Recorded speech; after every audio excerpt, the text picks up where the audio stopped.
So the Nurse Call Communication System allows you to easily mount a nurse call system on any existing head wall, and it's not a permanent mount, but it can be mounted on any head wall.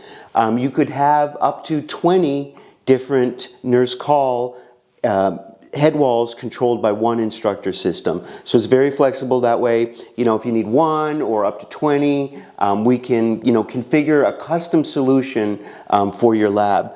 So what this allows us to do is the instructor can send a code to the bed saying there's an emergency going on, or at the bedside they also have the opportunity to call for help.